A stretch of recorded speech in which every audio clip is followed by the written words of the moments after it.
this is how conniving this man is.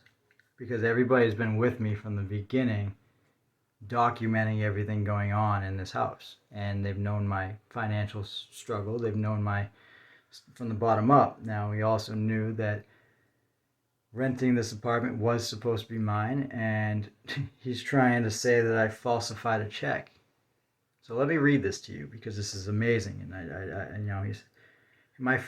he says, my phone sent me a message that you were accessing my cameras, recorded.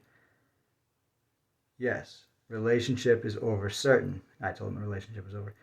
Let me know exactly when you will be removing all your stored belongings. Be certain you have an officer escort before you come on the property to remove. If I do not hear back from you soon to schedule removal, your belongings will be carefully stored elsewhere. I will be charging you storage fees from January 24th to current should you not remove soon. There will be no charge as a courtesy if you act expeditiously.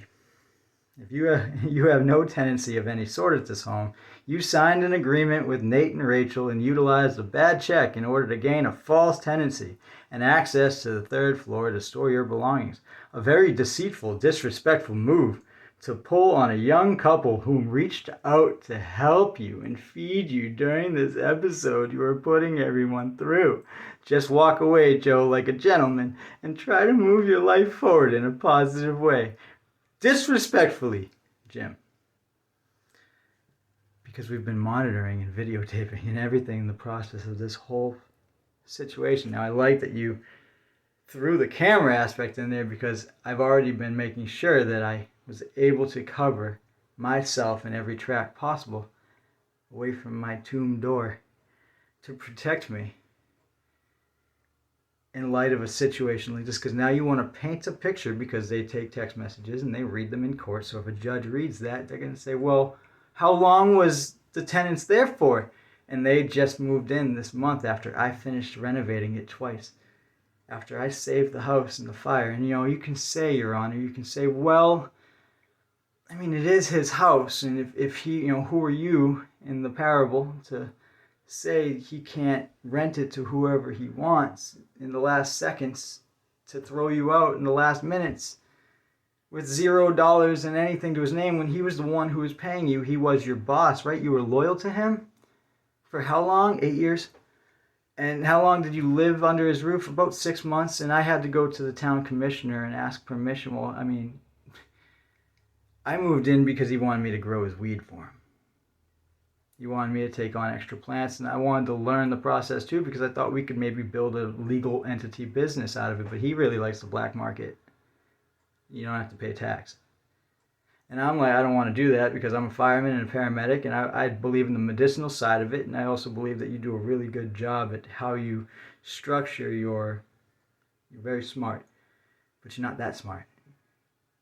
Because I've been structuring as well and making sure that my ass is covered so that nobody can go ahead and say I'm somebody I'm not.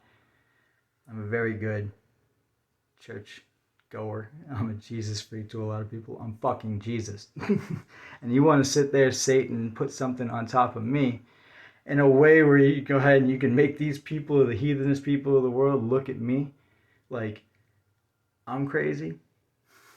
And that you're the special one, you're the good one, you're the one that's conned everybody this entire time. And when they go and call you out, you drop them.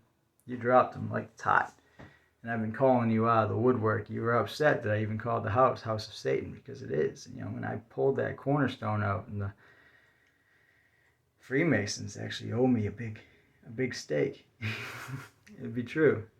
But you, Zacchaeus, you Greek Jew living in the town of Woburn, going into Winchester and overcharging everybody and snowplow removal just because you make 2 plow trucks. You fabricate the only 2 plow trucks in the world.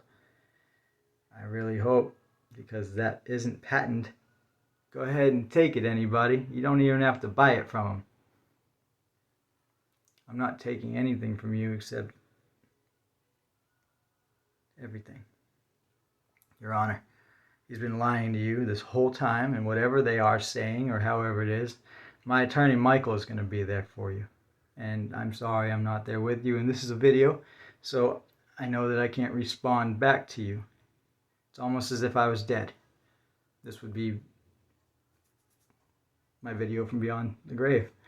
I'm on my spiritual retreat, just trying to find myself better with God. And I'm not the type of person who would ever write a falsified check. Ever. I was trying. This man, I begged him to let me go ahead and renovate the apartment after the fire. And if I could live there in the process, my relationship was going down the tubes anyways.